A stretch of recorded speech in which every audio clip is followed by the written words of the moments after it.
오늘 또 이렇게 함께 하신 우리 모든 성도님들 위해 우리 하나님의 크고 풍성한 은혜 임하시고 역사하시기를 바랍니다. 아멘. 오늘은 이제 거짓 증거하지 말라 이 말씀으로 또 함께 은혜 나누겠습니다.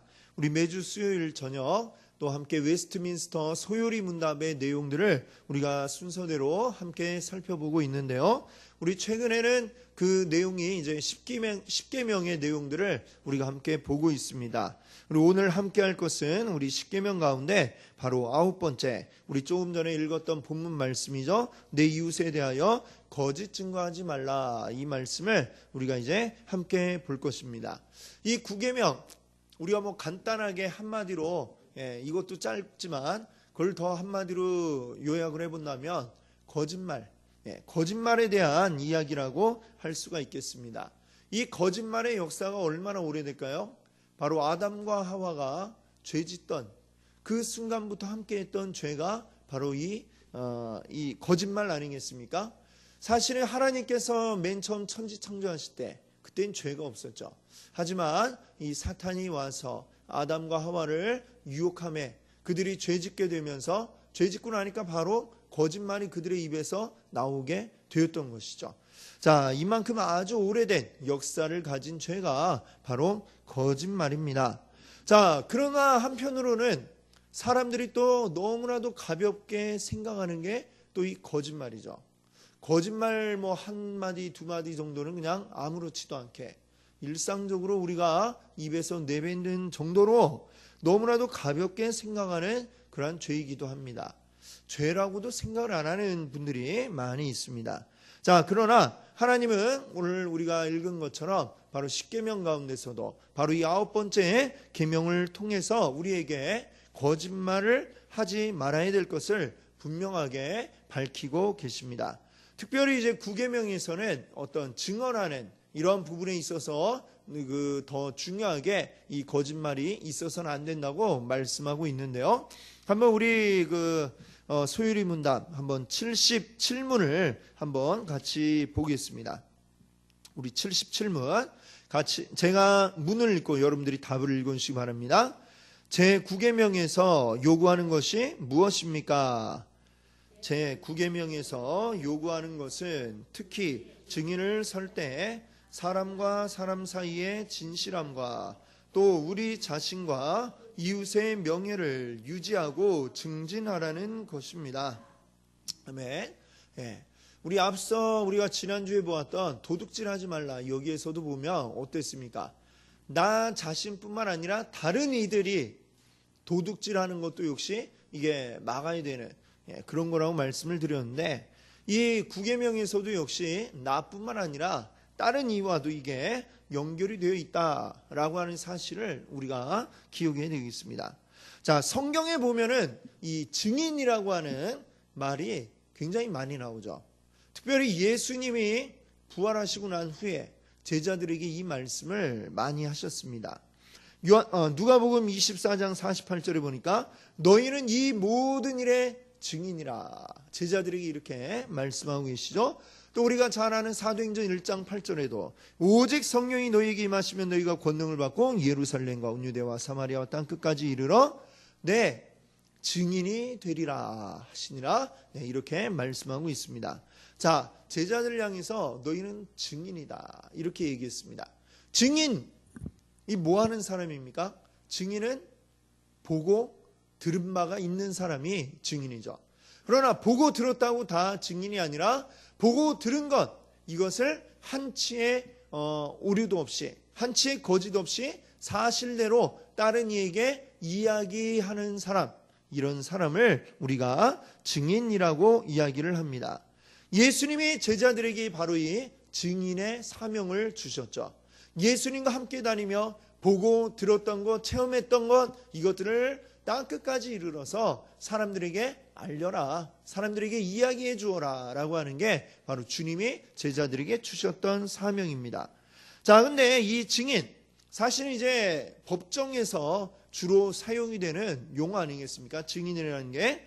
자, 이 증인이 근데 만약에 자기가 보고 들은 것을 본 대로 들은 대로 말하지 않고 만약에 자기가 그냥 이거를 임의로 바꾸어서 왜곡시켜서 또는 거짓으로 말을 하게 된다면 그러면 어떻게 될까요?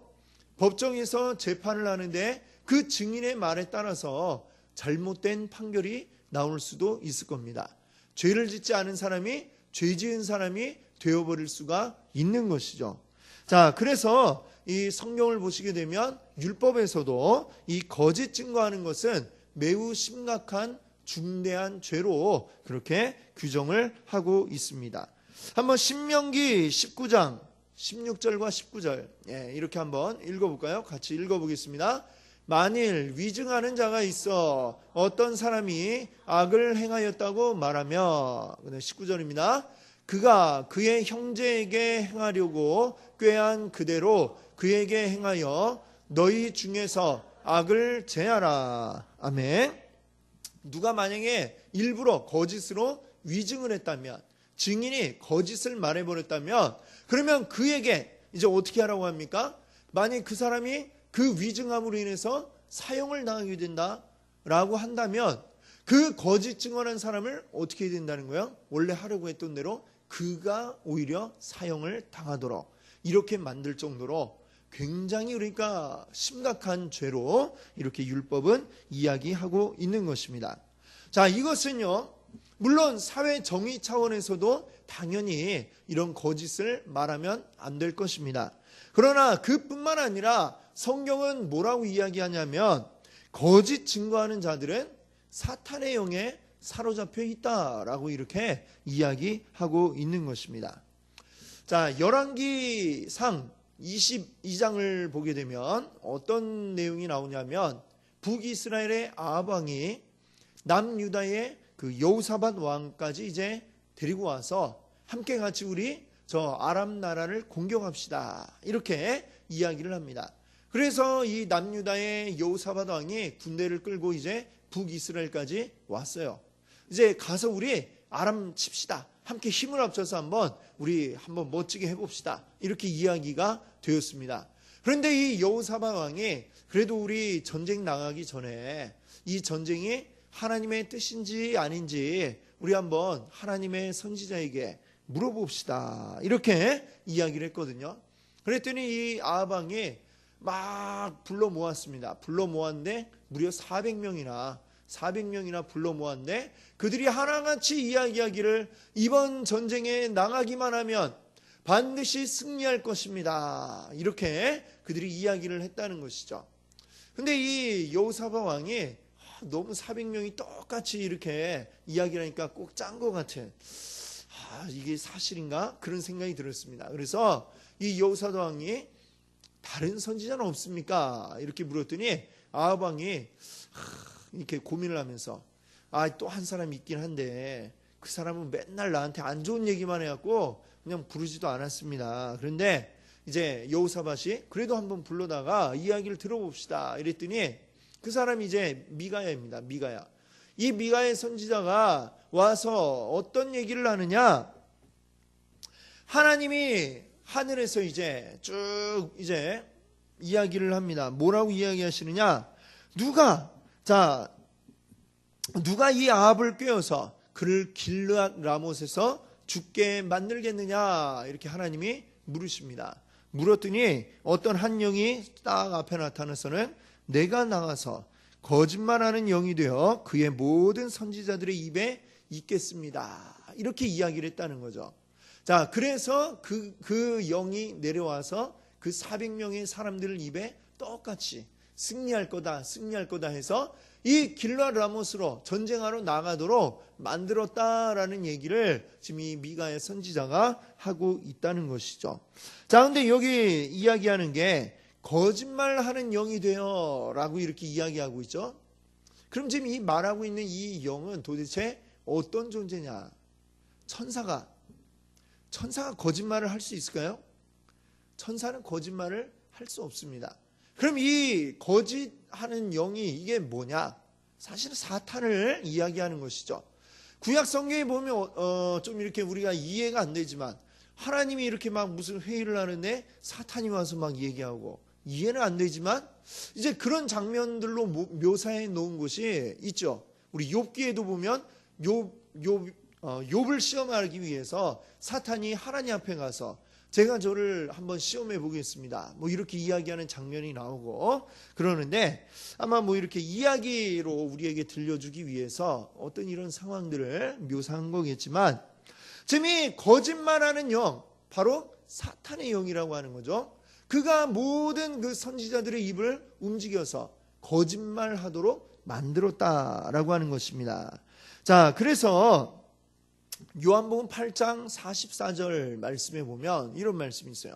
너희는 너희 아비 마귀에게서 났으니 이는 그가 거짓말쟁이요 거짓의 아비가 되었습니다. 자, 사탄, 이 마귀는 바로 거짓말의 아비다 라고 이렇게 이야기하지 않습니까?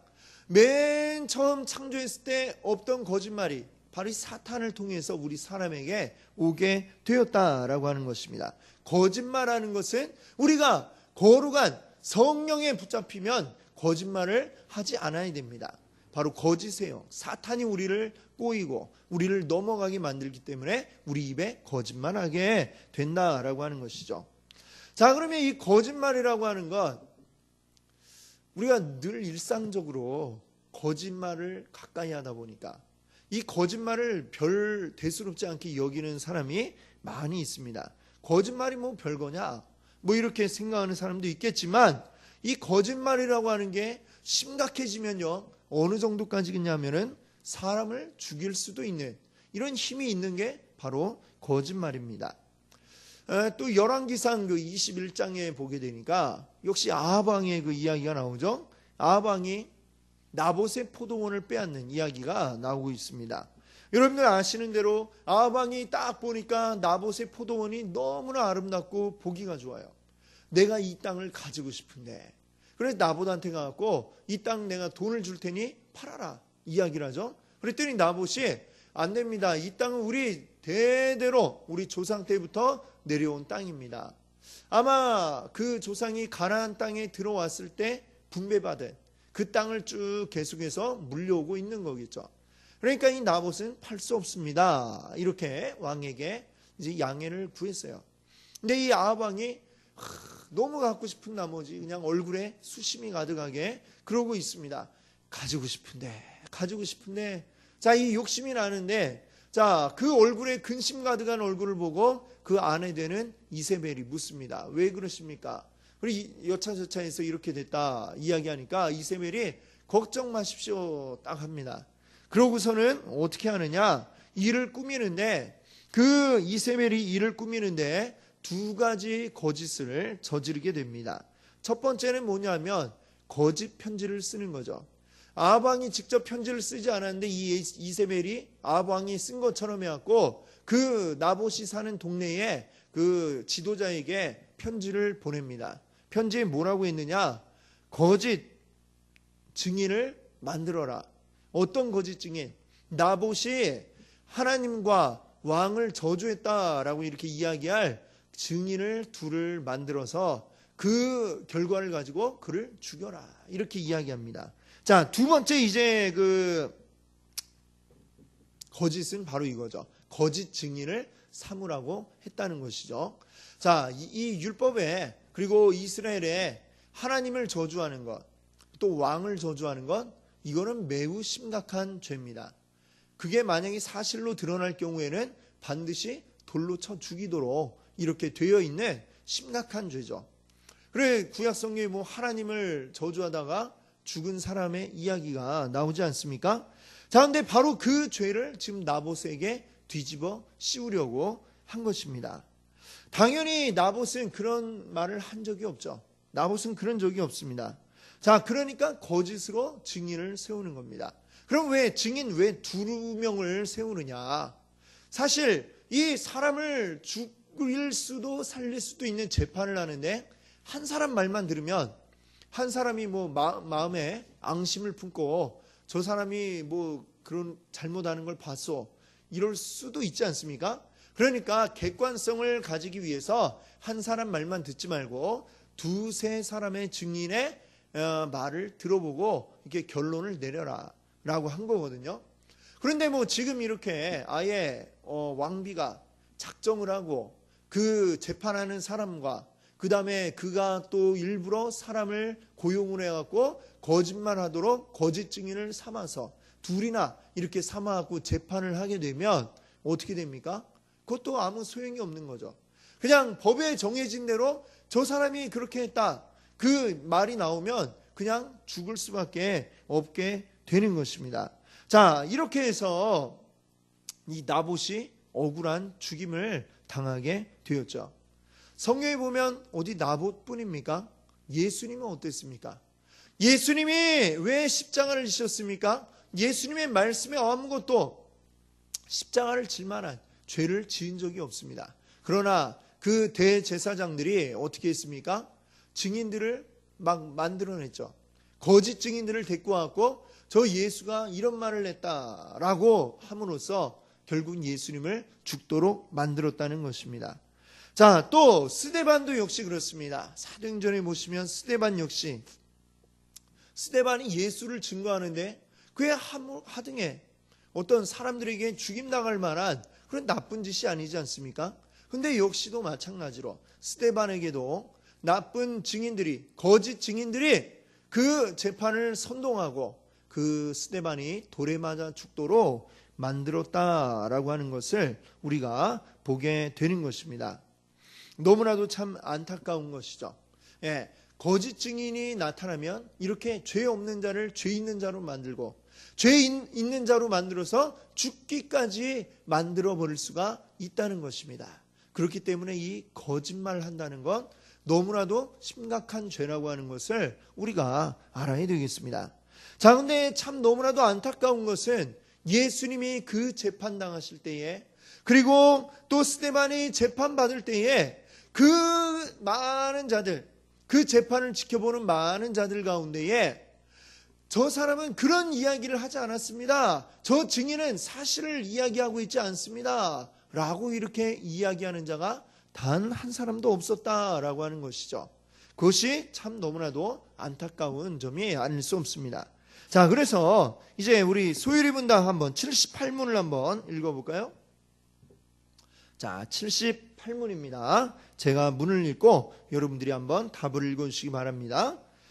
78문 제9계명에서 금지하는 것이 무엇입니까?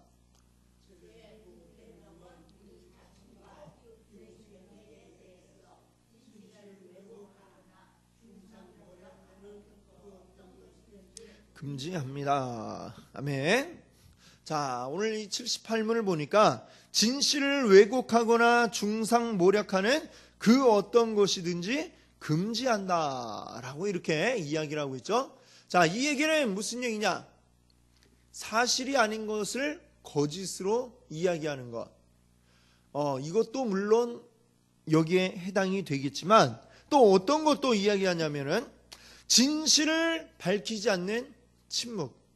뭔가 진실이 있는데 그것을 알면서도 내가 이야기하지 않고 가만히 있다면 이것도 역시 어떻게 되는 겁니까? 진실을 왜곡하거나 중상모략하는 것에 포함이 된다, 이렇게 이야기할 수 있겠습니다. 적극적으로 거짓말하는 것뿐만 아니라 소극적으로 가만히 있는 것 역시 여기에 해당이 된다라고 하는 것이죠. 자, 그래서 레위기 5장 1절에 보시면은 이런 말씀이 있습니다. 한번 같이 읽어볼까요? 만일 누구든지 저주하는 소리를 듣고서도 증인이 되어 그가 본 것이나 알고 있는 것을 알리지 아니하면 그는 자기의 죄를 져야 할 것이요 그 허물이 그에게로 돌아갈 것이며. 아멘. 여기 보니까 뭐라 합니까? 그가 본 것이나 알고 있는 것을 알리지 아니하면 역시 그 죄를 받게 될 것이다 이야기하고 있습니다. 우리 흔히 하는 말로 침묵은 금이다 이런 얘기도 있죠. 하지만 진실을 밝히지 않고 가만히 침묵하고 숨어 있는 것, 이것은 거짓말과 다르지 않다라고 하는 사실을 우리가 알아야 되겠습니다. 무조건 가만히 있는 게 모든 게 다 금인 것은 아닌 것이죠. 그래서 예수님이 하신 말씀에 보면 오직 너희 말은 옳다 옳다 아니라 아니라 하라, 이에서 지나는 것은 악으로부터 나느니라, 이런 말씀을 하셨습니다. 옳은 것을 옳지 않다고 하고 또 아닌 것을 맞다고 말하는 이런 거짓말, 이건 당연히 거짓말이지만 그뿐만 아니라 옳은 것을 옳다고 말하지 않고 아닌 것을 아니라고 말하지 않는 것, 이 조용히 침묵하고 있는 것, 이것도 역시 거짓말이다라고 하는 것입니다. 옳은 것은 옳다고 내가 이야기를 해야 되고 아닌 것은 아니라고 이야기를 할 수 있어야 된다라고 하는 것이죠. 자, 물론 우리가 이 내용들을 우리가 쭉 살펴볼 때에 지금까지 우리가 십계명 내용들을 쭉 봐왔지만 어느 것 하나 사실 쉬운 내용이 없습니다. 자, 왜냐하면 아까도 말씀드렸지만 이게 나 혼자 이걸 해 나가려고 한다면 뭐 또 할 수 있을 거예요. 그런데 이 거짓말이라는 게 내가 아니라 또 다른 사람들과 이게 얽혀 있는 문제가 됐을 때에 그때 과연 나는 어떻게 할 것인가? 이 도둑질하는 그 문제도 역시 마찬가지 아닙니까?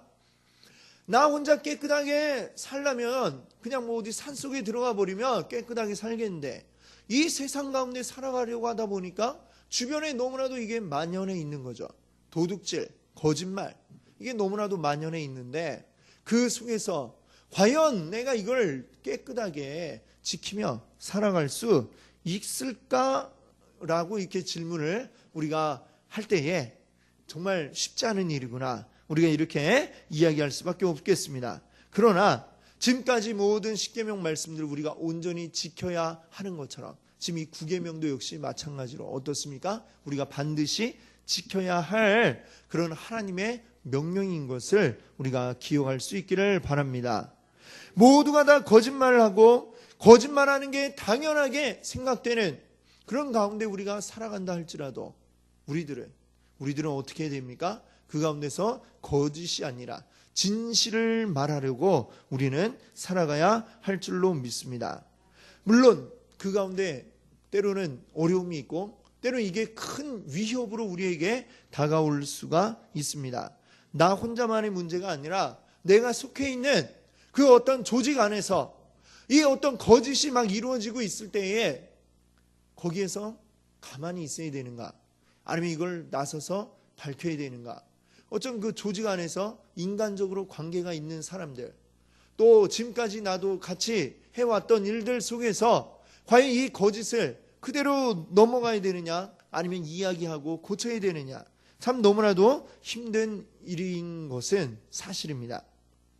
그래서 이제 그 내부 고발자, 뭐 이런 표현이 있죠. 내부 고발자.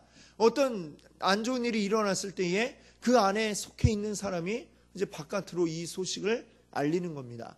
그래서 잘못된 거를 밖에 알리게 하는, 이게 바로 이 내부 고발자라고 할 수 있겠죠.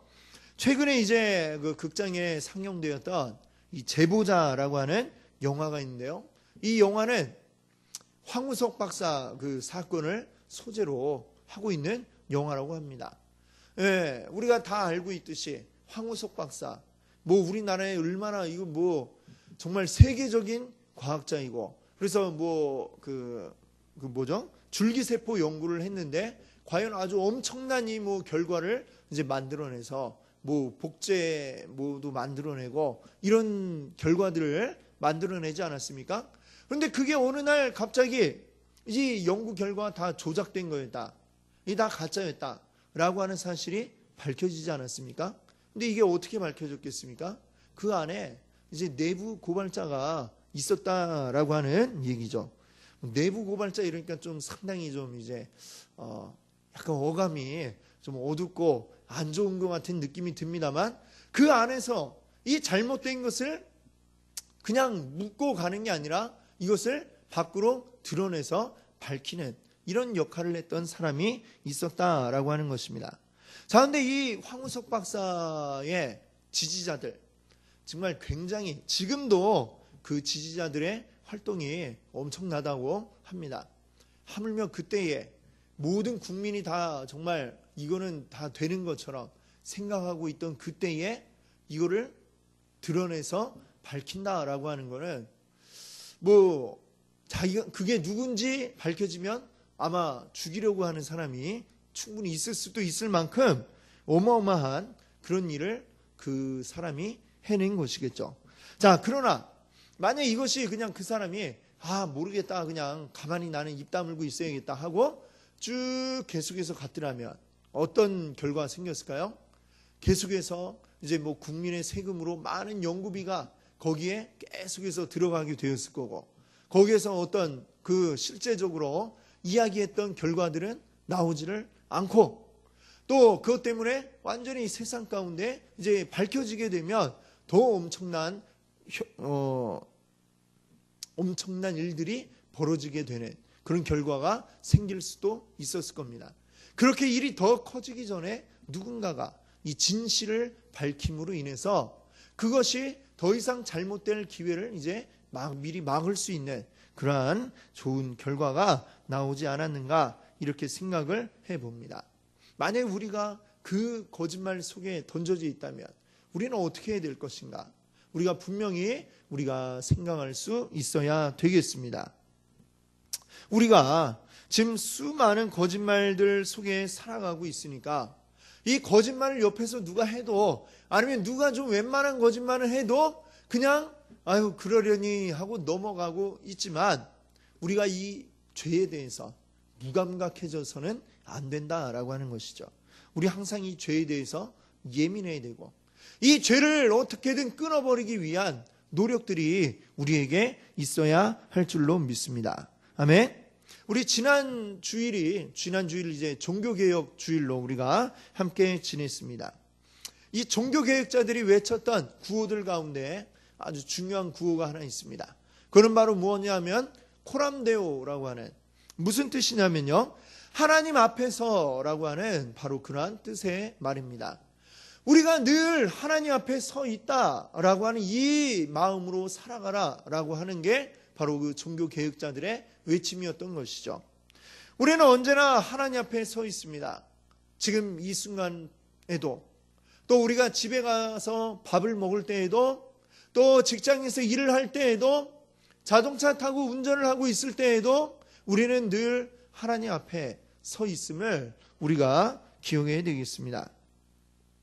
내가 거짓말하는 그 순간에도 하나님은 우리 앞에 서 계시다는 이 사실을 우리가 알아야 합니다. 내가 하는 거짓말, 또 내가 하지 않더라도 내가 속해 있는 어떤 조직에서 이루어지고 있는 이 거짓말, 나 말고 또는 우리 말고는 아무도 모를 거야, 이렇게 생각할 수 있겠죠. 믿지 않는 자들은 그렇게 생각할 수 있을 겁니다. 자, 우리끼리만 입단속 잘하면 돼, 그럴 수 있을 겁니다. 그러나 우리는 그렇게 할 수가 없습니다. 왜? 하나님이 지금 앞에서 보고 계시기 때문입니다. 하나님이 지금 앞에서 보고 계신다라고 생각하면 우리가 아무것도 아닌 것처럼 거짓말을 할 수가 없다는 것입니다.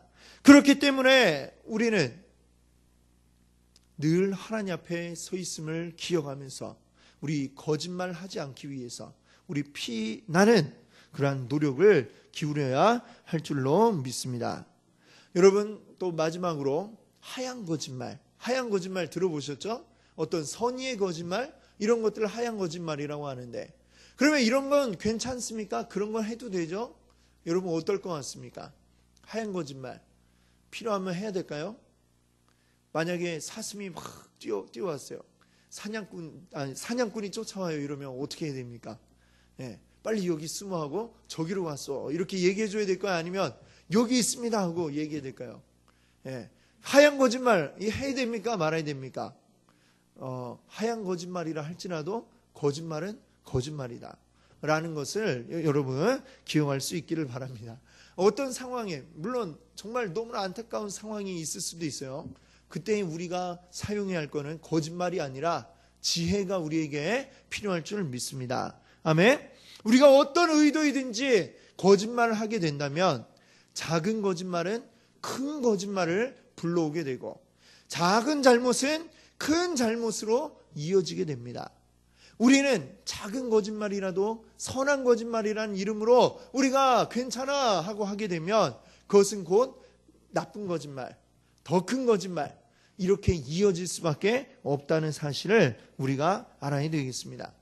여러분, 요즘 뉴스를 보시면요, 온갖 정말 부정과 비리가 얼마나 많은지 모릅니다.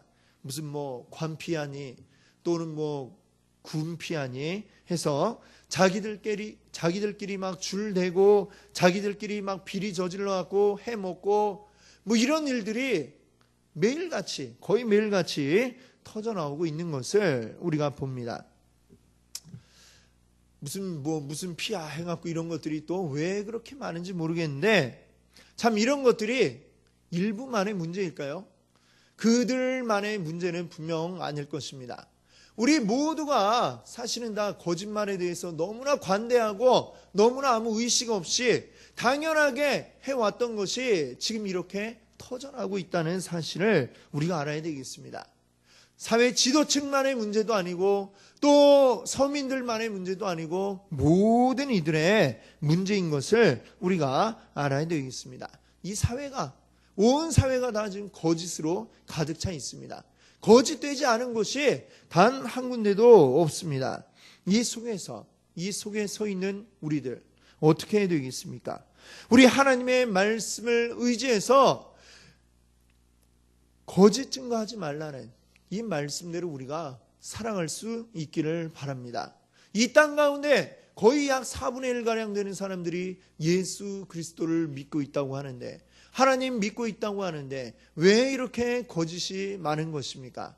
바로 우리 믿는 이들이 먼저 우리 철저하게 이 거짓말을 뿌리 뽑지 못하고 그냥 그러려니 하고, 내 입으로는 거짓말 안 해도 남이 하는 거 그냥 모른 채 하고 가만히 있고 넘어가고, 우리가 그래 왔기 때문에 이 사회가 이렇게 더럽고 썩어질 수밖에 없었던 것입니다. 그래서 우리는 이 사회 가운데 빛이 되고 소금이 될 수 있기를 바랍니다.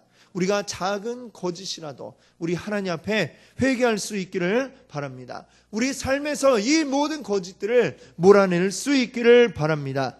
이 나라의 모든 믿는 이들이 먼저 거짓을 버리고 깨끗하게 우리 있는 곳에서 그 모습을 보여줄 때에 이 나라가 바뀌는 그런 역사가 우리 가운데 나타나게 될 줄 믿습니다. 한번 우리 같이 하나님 앞에 한번 기도하기를 바랍니다. 이 시간 우리 기도할 때에 이 거짓에 대해서, 주여 우리 생활 가운데 나의 삶 속에 나타났던 이 모든 거짓들 주님 용서하여 주시옵소서. 우리 고백하고 기도하겠습니다. 또